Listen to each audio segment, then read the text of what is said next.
Well, hello everyone, and welcome to Color with Donna in Coloritaville and today's Marker 101 video. Today I am going to be focusing on the alcohol markers and how to get a full coverage coat, as well as how to stay in the lines and avoid that bleed through. I have had many of you who have told me I love alcohol markers, but my work doesn't look like your work. So that's what I want to focus in on today is how to manage to avoid that bleed out that comes out from our lines and how to get a full coverage streak free coat. And I believe that hopefully I can cover both of those things in one video instead of breaking those into two. We will start with how to avoid the bleed through, and then we will move on, and hopefully I'll be able to get both of those into one video. And if not, then I will do a second video on how to do the other that we don't cover today. So we're going to start with staying in the lines, and then we'll move to full coverage. And you would think staying in the lines sounds very elementary. Let's teach you how to stay within the lines. But it's not very elementary when it comes to alcohol markers. Because as we discussed in the first video, and today I'm going to be working with my Copic chows, these tips and tricks are going to cover any alcohol marker that you use. It is the same basic principle that can cover both sides. But as we explained in the first alcohol marker video, alcohol as the base in a marker, when it goes into our paper, the alcohol absorbs very quickly. It absorbs much faster than a water base would absorb. And when it does absorb, it fills very quickly and it fills that area. So it goes in and it goes out. And where water tends to stay more in one spot and it dries, like for example, just drop one single drop of water onto a piece of paper and watch how that one drop of water reacts with your paper. It kind of makes a drop, and you can almost see a little like bead of water on top of your paper as it just kind of absorbs in and dries. The outer edges dry fast or begin to dry, and it soaks more water in until it is just a little circle there. Alcohol is totally different. If you take a dropper and you drop a drop of alcohol onto a piece of water and or paper, and you watch, that alcohol hits the paper, quickly absorbs into the paper, spreads outwards. There is no bead of alcohol left for you to see. And that is exactly what is happening with our alcohol markers. And I do want to give a huge shout out to Monet before we get started over at the Coloring Diva. I will try my best to remember to link her channel in the description. She has sent this beautiful book, which is Creative Haven Unicorns by Marty Noble, to me as Happy Mail. I received it today, and in the past, I have avoided a lot of Marty Noble's books because they are very intricate. They have smaller lines, and they are very difficult to work with alcohol markers. So I thought, what a challenge to make this video today and to use this book, because Marty Noble does have much smaller areas that you really do have to be careful going into with alcohol marker. And yes, so I may have some bleed out of the lines today, but please take that into account that I am challenging myself by pulling out this book opposed to any other book that I may have available to me to explain these things to you today. So please be kind. And thank you so much, Monet, for sending this beautiful book to me in Happy Mail. And please check her channel out. That is The Coloring Diva here on YouTube. She is such an asset to our coloring community, and I love her so much.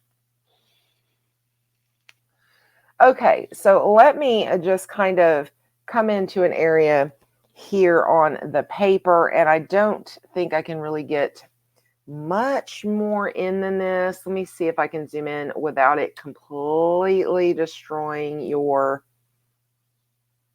sight vision. Okay, that's not terrible. So I'll try to stay like that for now. I know it's a little bit hazy, but hopefully you'll be able to see it is a little closer in than what we were.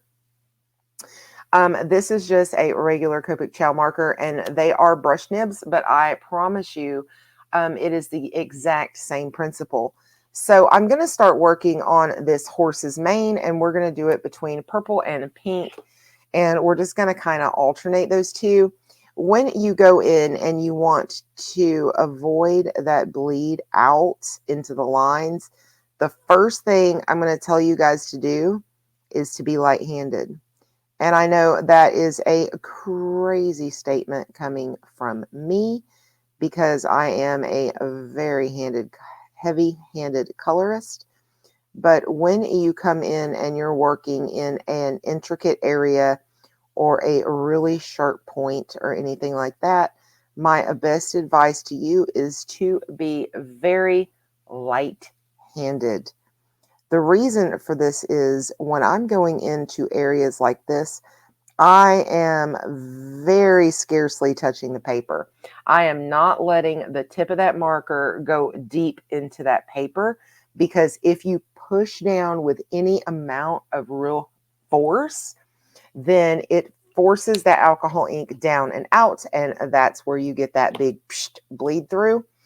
And so if you stay super light-handed, I barely touch the tip of the marker, and it does not matter if I'm working with a, it doesn't matter if I'm working with a bullet or if I'm, or a fine nib, or if I'm working with a brush nib, I'm doing the exact same thing. Okay, I am very lightly applying the nib onto the paper, and I'm not putting a lot of pressure. I am extremely light-handed with that. Another thing also to keep into mind is some of the cheaper papers. Now, I will tell you that Creative Haven paper is a lot thicker than some of the other papers that are on the market. And if you guys could see, I'm even getting a little bit of bleed out even with these markers on this paper, because this is such an intricate area. But on a lot of our thinner papers, you're going to get a lot of bleed out because those papers are what I like to call thirsty. They're kind of like my Mustang. You know, I kid you not, I feed her gasoline, and the next thing I know, she's screaming more, more, more. And it's kind of the same way with some of the cheaper, like the Amazon Create Space, for instance. It is just very thirsty paper. And it's not that it's necessarily a bad paper. It's just thinner and it's very thirsty. And those thirsty papers tend to really want to soak up those markers. And by doing that, when it soaks them up so super fast, they do have a tendency to bleed out a lot more. So that is kind of how I try to avoid that bleed out, is by being very, just very cautious. When I'm coloring, I don't put a lot of pressure down onto the page, and I make sure, lastly, a little tip is not to get right up against the line. You know, so often people will start literally on the line. If I'm working in a small area, I start in the middle of that area.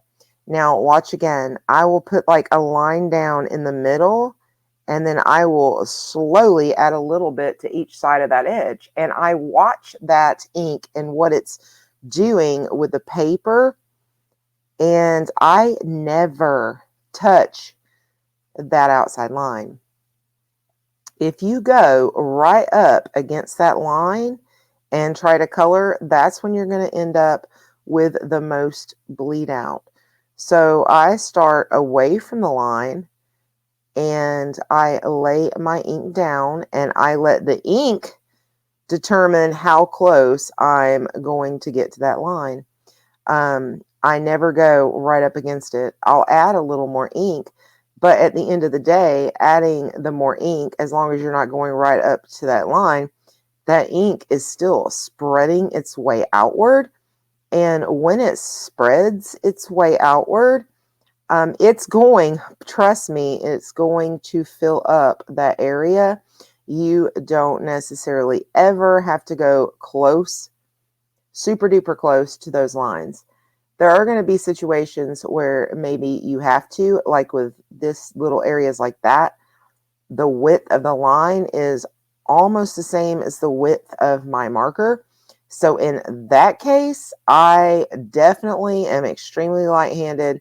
I only let the very, very tip of that marker touch the paper, and I let the paper decide where the ink is going to go. That's pretty much the way I have been coloring from the very beginning. I did tell you guys that I did start out my coloring journey using the Bic and Sharpie ultra fine nibs, and I think that's where it benefited me the most, was because I was able to use the super fine nibs, and I was able, I mean, with such a teeny tiny spot to work with, you know, a nib to work with, you're constantly moving a lot across an area. And then I branched upward towards the larger nibs and things of that nature, and that is when I used the things that I had learned just using the ultra nibs, and just let it kind of play its way over into my colorings. So that is the absolute gist of being able to stay within the lines without the bleeding.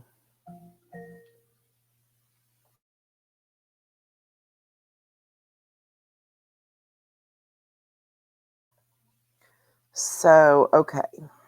So, the main thing to remember is to stick to the, like I said, the center of the area you're coloring. Don't go right up against a line. You can start more in the middle, especially in more intricate design, and work in. Now, if you're working in a larger area, then you can start a lot closer to the edges, but just be very careful not to get right up against that edge, because if you do get right up against that edge, then that's when you're going to risk bleeding over those lines.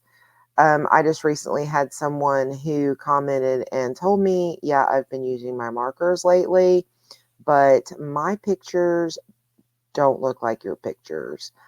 And they said that that was their problem. They were having a lot of bleed out over those lines. And that is what happens if you get right up against the line with a juicy alcohol marker. It'll happen every time. And as you see, these are very intricate type pictures, even that I'm doing, you know, this picture that I'm working on right now. And even me, I'm having a really hard time. The truth of the matter is, on a lot of Marty Noble's work, I would choose to try to go in maybe with either pencil or fine liner, or like an ultra fine Bic or an ultra fine Sharpie, opposed to some of our other markers that are available to us, simply because of what I just showed you guys, that you have to stay away from those lines to avoid that bleed through. Okay? So I'm hoping that you guys have got a good idea and a good kind of grasp on what I'm doing there.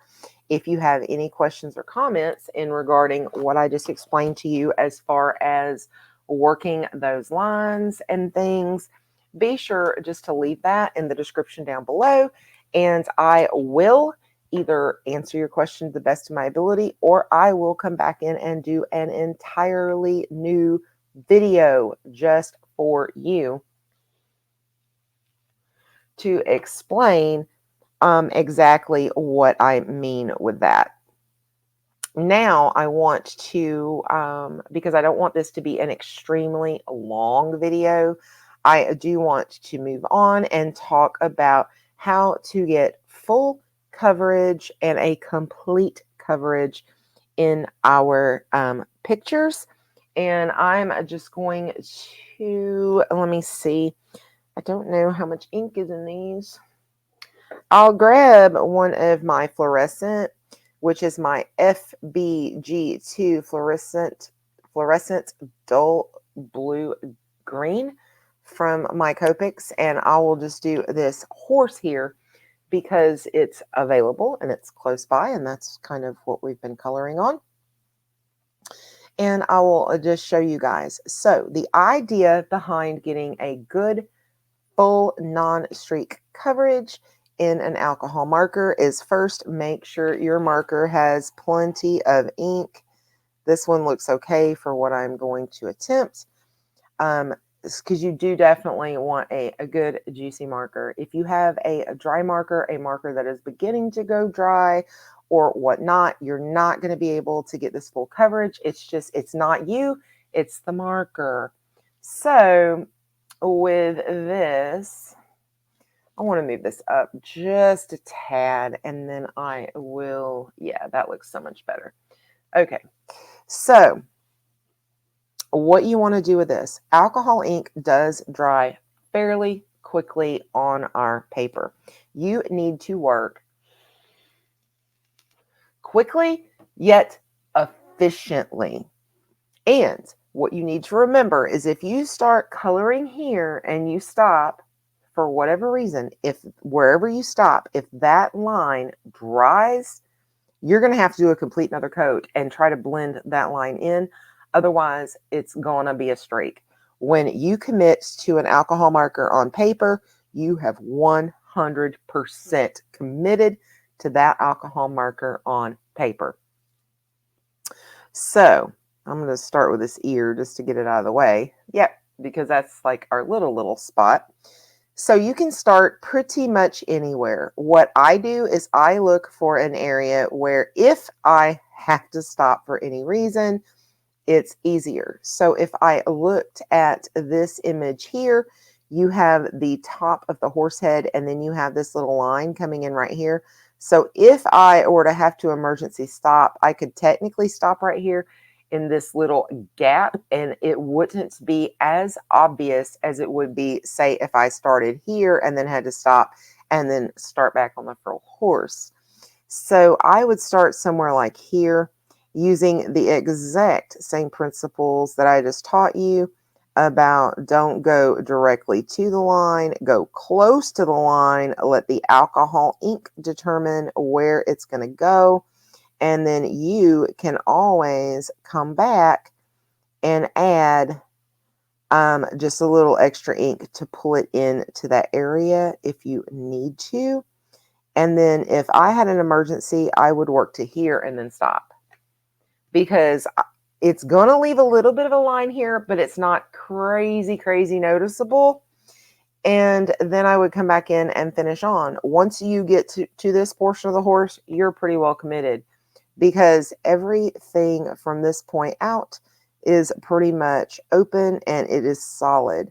So what you're going to need to do here is make sure that you're not coloring fast. That's going to leave streaks.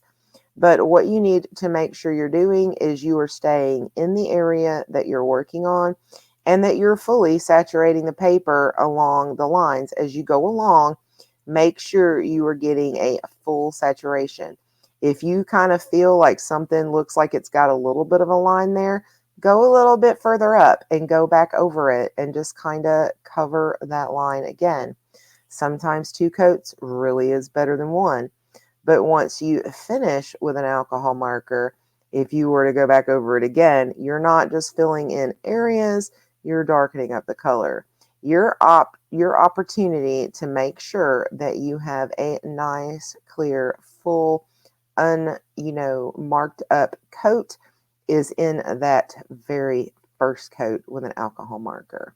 After that, like I said, once that ink is dried and you go in and you start adding another coat, you're adding a whole new shade of whatever color to that. So there you go. When that dries, that's going to dry pretty flat without any major lines or marks or anything like that. Now, if I were to now start back over here and start again, this would be an entirely different shade of blue. The more coats you add of alcohol marker, the darker the color becomes. And that's just the way it is with alcohol marker.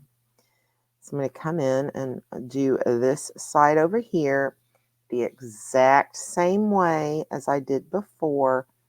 And as you notice, I just work quickly, but yet efficiently. I am always remembering, do not go right up against my lines. Let the alcohol ink determine where it wants to go.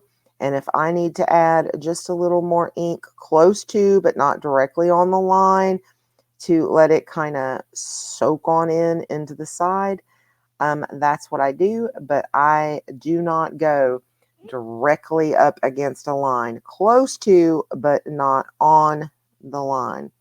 If your marker is a little more dry, you can get a lot closer to the line than you could if your marker was extremely juicy. But I'm telling you, any really juicy marker is it's gonna bleed on almost any paper that you choose. It's just the nature of the beast. And the idea is just to pretty much, you're just out thinking the equipment that you're working with. So you need to work quickly, efficiently, and like if I were to make these marks and see this white area here, I can go right back in and just do that. And that white area just fills right in. Whereas if I would have went back after all this was dry and did that, it would just make a darker coat on that particular area. But that is really all there is to it, guys. Truly, that covers your how to keep a solid coat in an open area. Even though this was a smaller area, the same idea would apply if I were to do a full background. The idea is to always make sure that the edges of that ink remain wet, because once the ink dries, that's when you get your lines. It is pretty simple on areas like this. It does get a little harder and a little trickier in big open background type areas, but it is still the same basic principle. For instance, let me see. I just hope I can remember what colors I have used in all of these. Let me make sure Y38's got some ink in it. Okay. So as far as just a simple background, if I were to decide to come in and use this background here, I could come in close but not touching, as I've told you guys. And the main thing is to work the line that you're working.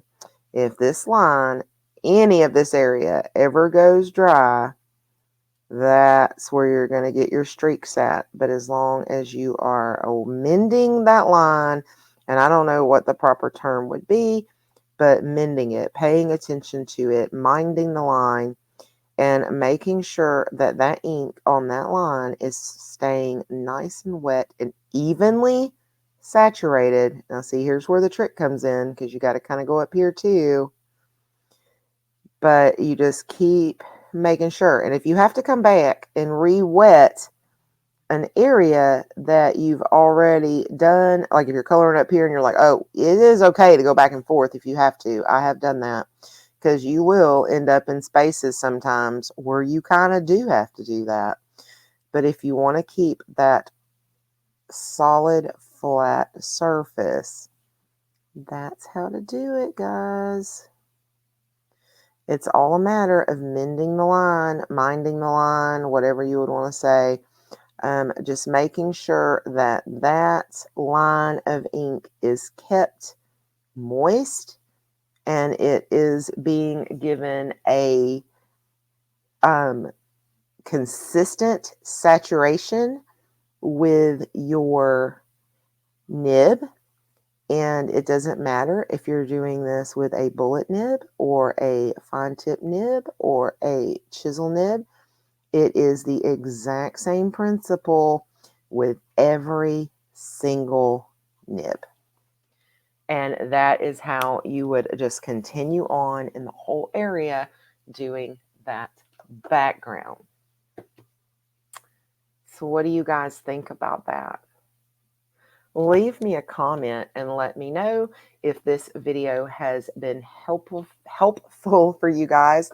I'll leave a link to this Creative Haven Unicorns coloring book by Marty Noble, as well as a link over to Monet from the Coloring Diva. But I hope this video has been helpful. Please leave me comments down below. Ask me questions, give me ideas for future videos. I'm telling you guys, to me, the markers have become second nature. So I really do need you guys to tell me what it is that you want to know, and I will try to make it happen, because I am kind of struggling to come up with what I want to show you guys. So yeah, do me that favor and do that. Thank you so much. Give this video a big thumbs up. Share it out to your friends. Leave me a comment. Let me know you were here. By all means, give me your marker questions so I can try to get them answered. And I will see you guys in my next video.